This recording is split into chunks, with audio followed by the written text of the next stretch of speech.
میری دوستی کشور سے اس وجہ سے تھی کہ ہم ایک ہی محلے میں رہتے تھے اور اکٹھے اسکول جایا کرتے تھے۔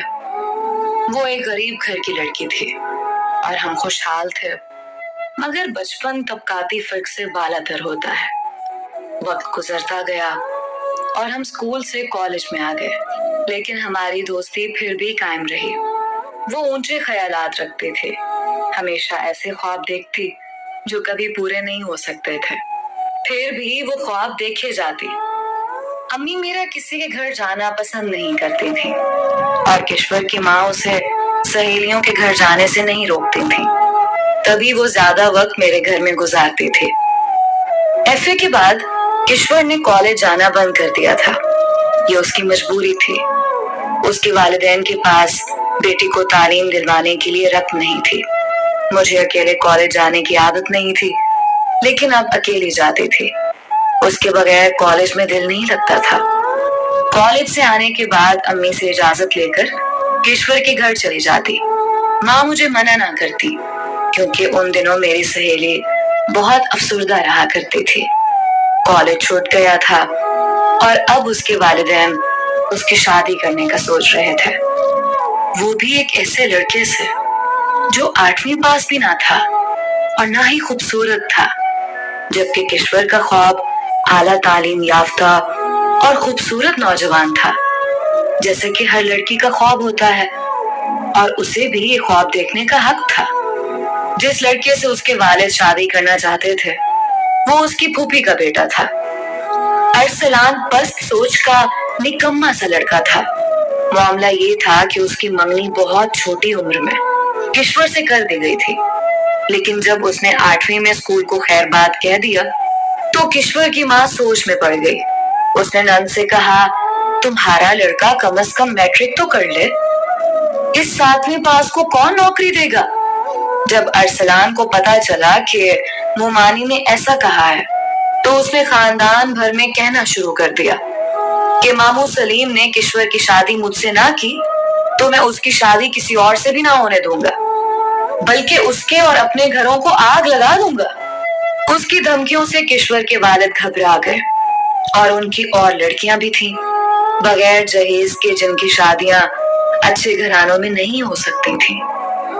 انہی دنوں ہمارے پڑوس میں ہمارے رشتہ دار آ گئے۔ ان کا لڑکا وقار انجینئر بن رہا تھا، اسے سوائے اپنی پڑھائی کے کسی سے سروکار نہ تھا۔ کشور نے جب وقار کو دیکھا تو بولی، صوفیا، کاش میری شادی تمہارے اس کزن سے ہو سکتی۔ میں نے جواب دیا کہ تمہارا منگیتر تو قسم کھا چکا ہے کہ اگر اس کی شادی تم سے نہ ہو سکی تو وہ سارے محلے کے گھروں کو آگ لگا دے گا۔ وقار مجھے بھی اچھا لگا۔ یہ عجیب بات تھی کہ ہم دونوں کو ایک ہی لڑکا پسند آیا تھا۔ کشور کو جو چیز پسند آتی وہ مجھ سے مانگ لیتی، لیکن میں نے اسے کبھی کچھ نہیں مانگا تھا۔ پڑوس میں خالہ سلمہ کے آنے سے رونق ہو گئی تھی۔ انہوں نے ہمارے گھر اور ہم نے ان کے ہاں آنا جانا شروع کر دیا۔ وہ کافی باتونی مگر پیار کرنے والی خاتون تھی۔ ایک دن میں خالہ سلمہ کے گھر گئی تو دیکھا وقار صحن میں بیٹھا ہے۔ خالہ نظر نہ آئی تو میں نے اس کو سلام کیا اور خالہ کے بارے میں پوچھا۔ وہ بولا، کچن میں ہے، بلاؤں؟ لیکن میں وقار کو دیکھ کر ایسی گھبرائی کہ اس کی بات کا جواب دیے بنا الٹے قدموں گھر لوٹ آئی۔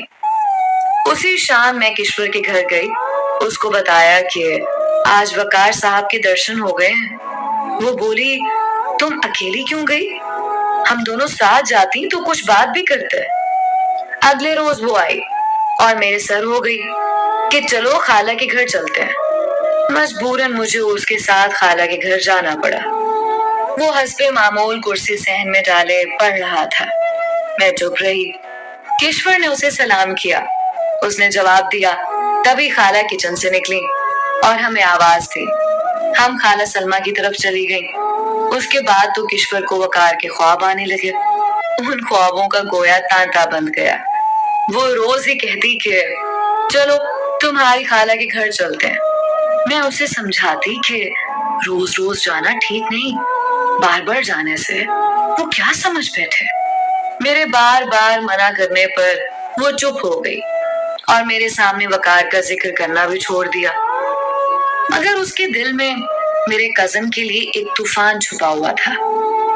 انہی دنوں اس کے والدین نے اس کی شادی ارسلان سے کر دی، جو اس کو بالکل بھی پسند نہیں تھا۔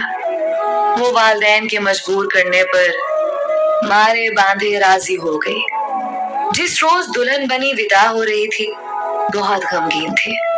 مجھے دکھ ہو رہا تھا کہ اس کی شادی اس کی مرضی کے بغیر ہو رہی تھی۔ اس کے چلے جانے کے بعد دن بہت بور گزرنے لگے۔ زبردستی میں نے پڑھائی میں دل لگا لیا۔ گریجویشن کے بعد ایسی اکتاہٹ ہوئی کہ چین نہ آتا۔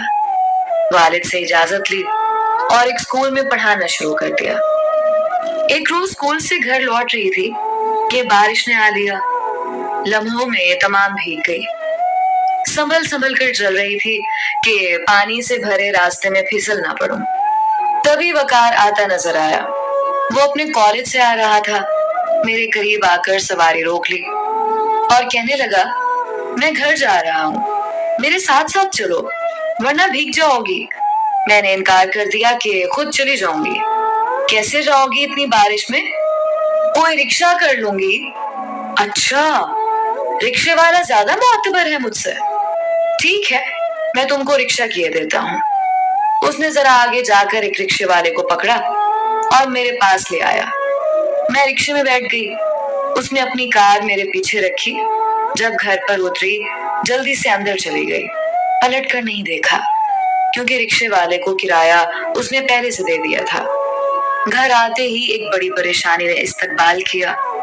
امی جان بستر پر پڑی تھیں۔ ان کی طبیعت خراب تھی۔ والد گھر پر نہ تھے۔ امی دمے کی کیفیت میں تھیں۔ میرے ہاتھ پاؤں پھول گئے۔ تبھی دوڑی خالہ سلمہ کی طرف وہ میرے ساتھ آ گئی۔ انہوں نے فوراً وقار کو بلایا اور امی کو کار میں ڈال کر ہسپتال لے گئے۔ وقار نے بھاگ دوڑ کی، بڑے ڈاکٹر صاحب کو لایا، کمرہ بھی مل گیا۔ امی کو آکسیجن لگا دی گئی، لیکن ان کی حالت سنبھلنے کی بجائے بگڑتی گئی۔ خدا کی مرضی میں کس کا دخل؟ ان کے بچنے کا کوئی امکان نظر نہیں آ رہا تھا۔ میں زور زور سے رونے لگی۔ خالہ جان اور وقار نے مجھ کو تسلی دی، مگر میرے دل کو چین کہاں۔ ابو مجھ کو تسلی دینے کی بجائے امی کی حالت دیکھ کر خود نڈھال تھے۔ وہ امی سے بہت پیار کرتے تھے۔ اماں کو آپریشن کے لیے تھیٹر لے گئے، مگر وہ جہان فانی سے ہی چلی گئی۔ میری بھی جان نکل گئی۔ ابو دل تھام کر بیٹھ گئے۔ وہ شریک حیات کی موت کی خبر برداشت نہ کر سکے اور کرسی پر ہی اس جہان سے کوچ کر گئے۔ یہ سچ تھا۔ ایسی محبت اور ذہنی ہم آہنگی میاں بیوی کے درمیان کم ہی دیکھنے کو ملتی ہے۔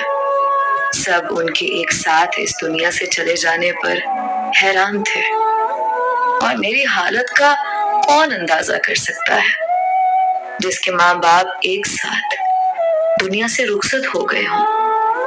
ان کے اکٹھے جنازے جاتے دیکھ کر میں خود بھی اسی لمحے مر جانا چاہتی تھی۔ چند دن تو رشتہ دار میرے ساتھ رہے، پھر ایک ایک کر کے سبھی رخصت ہو گئے۔ صرف سلمہ خالہ رہ گئیں۔ وہ مجھے اپنے گھر لے گئیں، مگر مجھے وہاں چین نہ ملا۔